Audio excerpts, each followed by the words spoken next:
Hello, this is Greg again. I'm getting ready to use my collection of cigar boxes. I've got a pretty good collection that I have stacked up in the garage. But anyway, what I've been wanting to do, I've been wanting to use again some of my cheap plastic frames. These are the kind that have a lip around the back. And what I wanted to do is cut a hole into my cigar box and then place the frame down inside into the hole, and thus I've got a shadow box to work with. So this is exactly what I've done.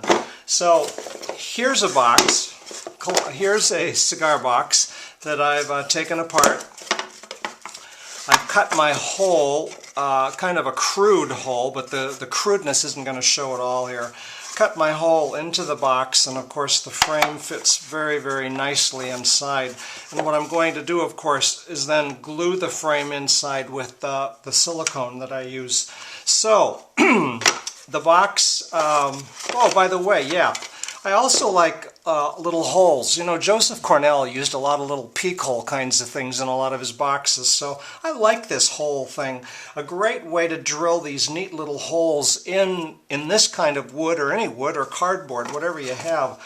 I use these drill bits that look like, well, they look like this. They look like little circular saws, and you just simply attach them to your drill. They come in all different sizes. I've got larger ones over here, I've got a smaller one over here, but they drill very, very nicely.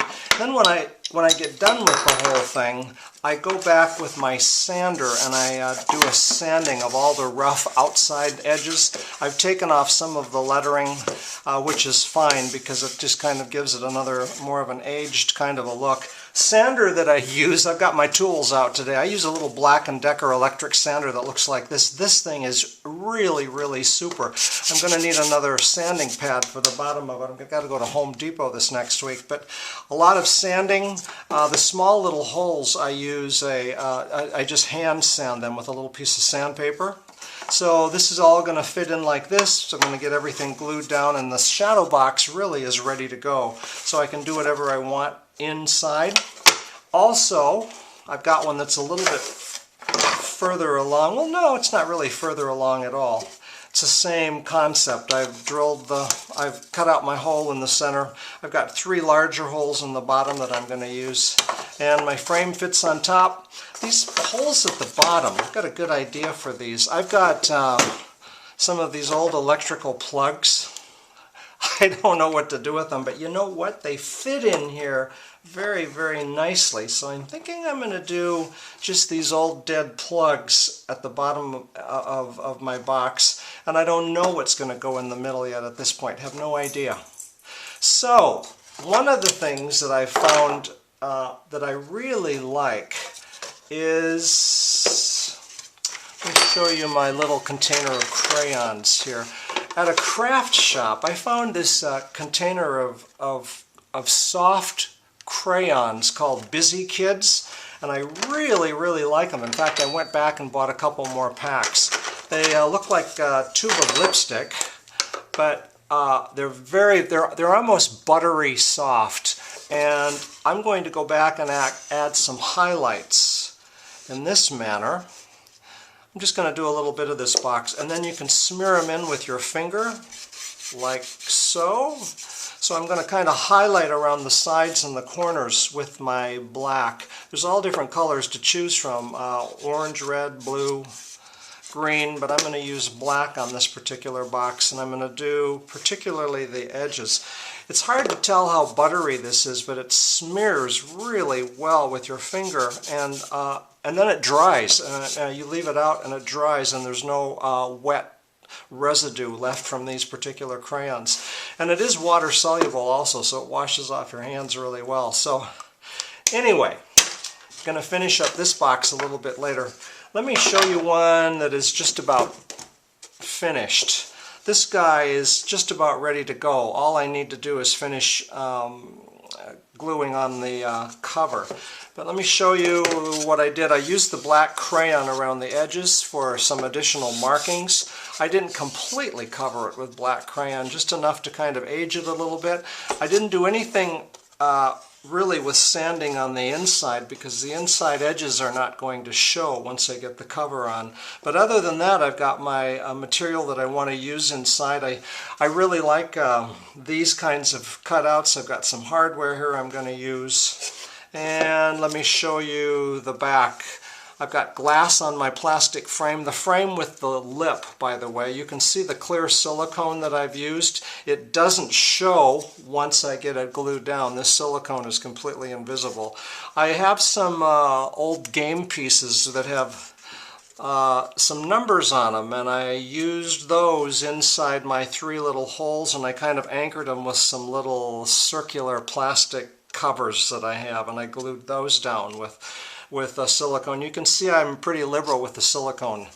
So really all I need to do is glue the cover down on top in this fashion, and then this guy is going to be done. I'm going to put a board on the back. In fact, I think I have my board ready.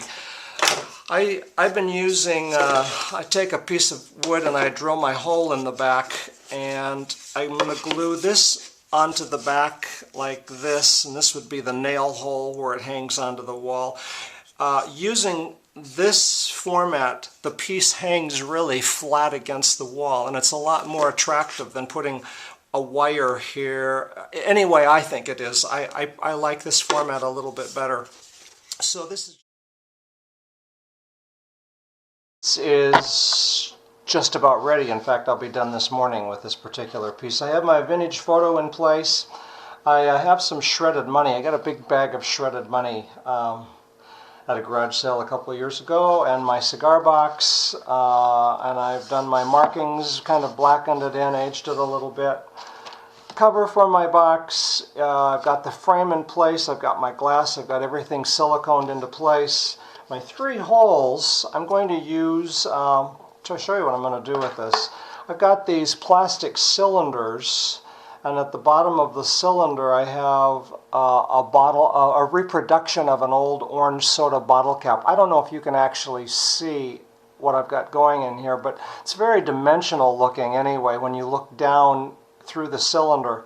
So what I'm going to do, I've got 3 of these cylinders. I'm going to place them into my box in a manner like this. Put the box on top, and I hope I can get these into place. And you can see my very dimensional orange soda caps down at the bottom. Frame is in place, and like I said, last thing I need to do, I need to clean up this glass. Oh, another thing I'm going to do, if I can find it here, I'm going to use, no, I can't find it. Yeah, I can. I've got another little old root beer cap that I've got mounted on a little piece of wood. I think I'm going to put this on her neck in this fashion right here. There! Now I got it. I'm pretty sure this is what I want to do. In this manner. So that's it. I got to clean the glass. I got a little bit of glue on the glass, but this piece is going to be done. So thanks for joining me.